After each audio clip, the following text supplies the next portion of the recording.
I'm a big fan of the recent Blade Runner film that came out, Blade Runner 2049, and watched it at the cinema. I was engrossed for 3 hours and thought it was brilliant. I've got the DVD, and I was just blown away by it. However, something's come up on my YouTube subscriptions, and it is like clips of films. The one just called like movieclips.com or something like that, and it's just maybe 3, 4, 5 minute sections of films for you to watch. And it's actually quite good to watch Blade Runner in just short bursts to just appreciate how damn good it is.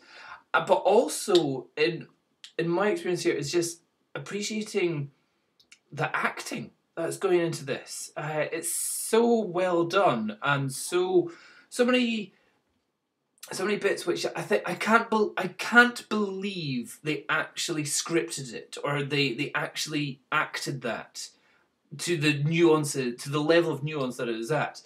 So, for example, this is a bit where Kay, the main protagonist, is going to the archive to find information about an old robot or an old android, and just every single thing in this shot was planned, was scripted, was edited, was made sure it happened, and just like Ryan Gosling, just tiny movements going on, just amazing. So watch this. Everyone remembers when we were at the blackout. You? I was a little before my time. I was home with my folks, and 10 days of darkness. Every machine stopped cold. When the lights came back, we were wiped clean. So they're walking through this crypt. It's not a crypt, but it's an archive, like a library. And he's obviously a police officer. Well, he's not a police officer. He's an android hunter, and a Blade Runner. Okay, I get it. But even just as he's walking down here, notice his head twitches, and he's looking down the aisles.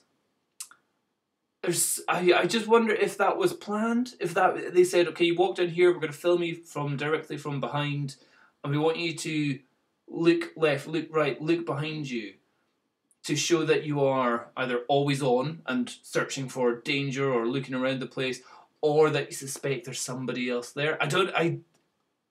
On the Blu-ray DVD that I've got, there isn't like a director's commentary telling you what level of detail they went into here, but it's just interesting. There, they've kept this shot, and he does look down this aisle here. Then straight away, so that was a continuity error going on there. Every bit of data gone. Bank records too. Didn't mind that. It's funny, it's only paper. And then again, straight there, he's checking behind him. Again, was that something they told him to do? Because it's such a fraction of a second action that seems to not really be of any purpose. But he's always checking behind him, he's checking down the aisles. Is he feeling that there's somebody else there following him, watching them, something like that? What is quite interesting is the archive person, the clerk, we'll call him, archivologist, who's a human, is one of the nicest people to Kay here, and yet he plays such a small role. We had everything on drives. Everything. Huh. Also, okay, the archivists, look at his face, like his outfit, it's exactly what you'd imagine a person. He's also in black as well. There is a lot of play on colour in this film. So black is actually the good guys, white are really the bad guys. This guy is a mixture of black and white. One, because he's human, which means his human bit is bad, but he's in total black overall, which conversely means like he's a good guy, and he is. He seems really good. Also, check his fingernails. What is? Constantly cries over the lost baby pictures. Well, it's a shame. You must have been adorable. Like those, I don't know. Like you're going into a major multi-million-dollar film. Would they have done so? Is that an intentional thing? Is that just this guy's natural fingers? I don't know. It's a close-up of his hands, you would think if it was an issue, they would have maybe tried to give him nice fingernails, or it's to show. I don't know, but that is something. Again, it's just like, what level of detail did they go into here? Anyway, so he's in full black, meaning he's a good guy. Pretty fractured. Not much on it. One of the last gens pre-prohibition. Standard issue made by Tyrell. And? Unremarkable. So far it's just Kay and the clerk here. Clerk's being very nice. He seems like a good guy. He's like, yeah, unremarkable. Unremarkable sounds a bit strange, considering they're talking about the Nexus 7 generation Android, which was considered to be like the most up to date, the most evolved. To say unremarkable sounds suspicious. If you know the history of this film, to say unremarkable is surprising. But then, boom! Look at this. Suddenly, the woman in white, who is an android. We know that not yet here, but Kay knows it straight away, and Kay just like punches her with it. But watch how quickly the clerk here, the archivist, instantly becomes submissive and walks away. And there's a glance that he does with his eyes, where he looks up at her as he walks away, which is an amazing sign of submissiveness. But I'm just like, did they tell him to do it? Did the kind of director say, right, as you walk away, I want you to glance up at her for a quarter of a second before you walk away? Did they go to that level? There must be something else we can find, right? So head down, walks along, doesn't make eye contact with her at all. He's like, oh yes, there you go, hands it over to her. So it's just the body language acting here is just phenomenal. And again, so she takes it with her hand. And look, there, that is the fraction of the second that he looks up at her. If I go frame by frame, quick shot of looking at her, head down, scuttles off. Now, so that guy, his acting, brilliant. Instantly showed some, like, humanity and positivity, and was just a nice guy to Kay. Once she comes along, he's massively submissive, is afraid to even make eye contact with her. She comes along in a form of superiority here. She doesn't make eye contact with Kay as she walks towards him.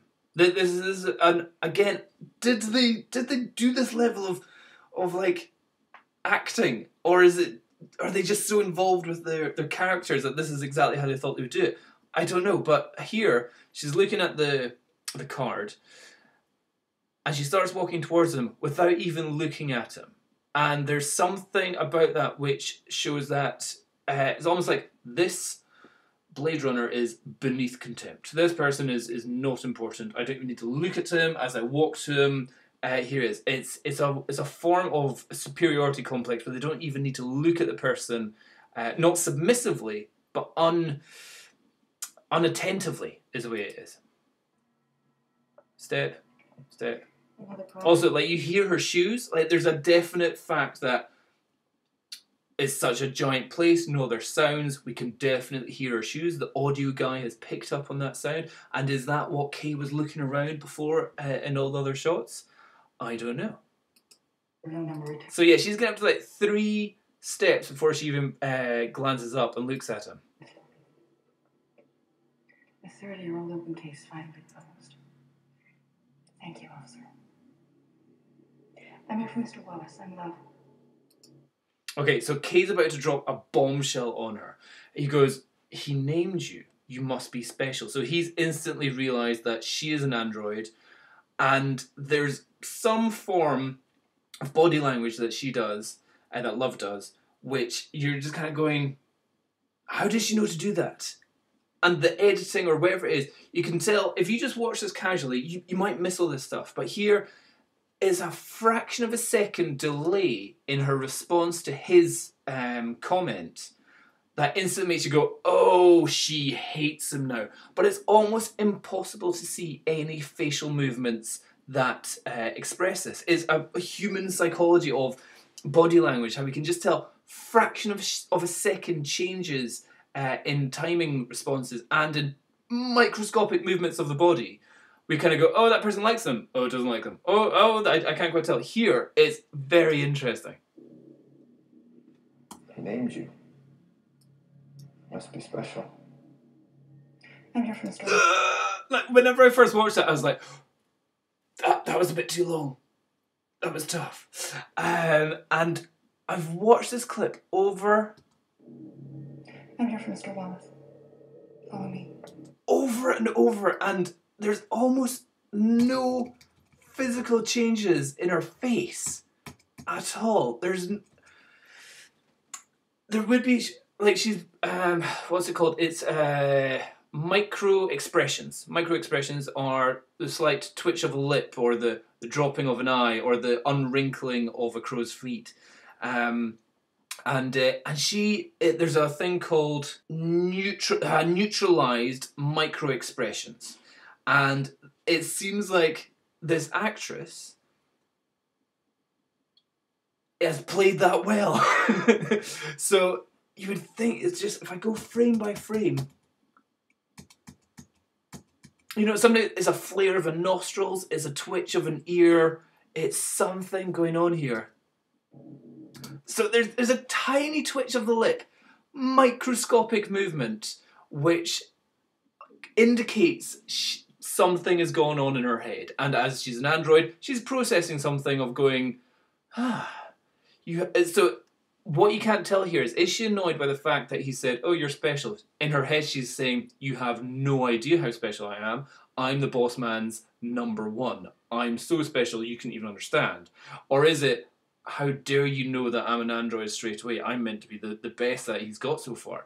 So it's either way, as a human viewer watching this, you can tell, oh, what he said has annoyed her. But you can't see anything that changes in her face or expression or change in tone, but something changes in us viewing it because of the microscopic changes in the reply time. I'm here for Mr. Wallace. Follow me. Oh, she's good. She's good. The ancient models give the entire endeavor a bad name. What a gift, don't you think? From Mr. Wallace to the world. The outer colonies would never have flourished had he not bought Tyrell, revivified. Great use of colours here. Again, just it's something which, if you are somebody that's used to the Expendables or hardcore action films, you don't see how much effort has gone into every frame of this. It's so good. It's so good. And anyway, her colour being very white, him being very black and dirty, is such a great contrast from one another here. To say the least of what we do.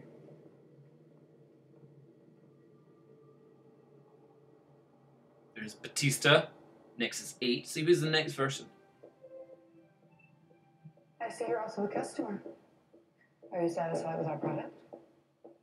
She's very realistic. Thank you. Here. All the junk is in here. Lucky for you, Mr. Wallace is a data hoarder. Interesting use of terminology there again. All the junk is held in here.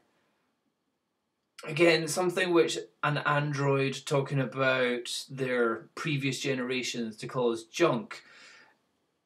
Again, every word, every bit is scripted here. You know, she's trying to put down what Kay is trying to investigate. It's brilliant. I'm going to leave it there. I want you guys to watch it. But there's also, again, just lots of just tiny little facial movements. Again, there's stuff about where they move their eyes. Like how she will look at him and then look down at his outfit while still talking to him. It's good. It's very, very good. Anyway, go check it out. I'll put a link to this 5-minute clip for you to check out. But that was just my little thing I thought I'd talk about, is just the neutralised micro expressions that she does, and just how good Blade Runner is.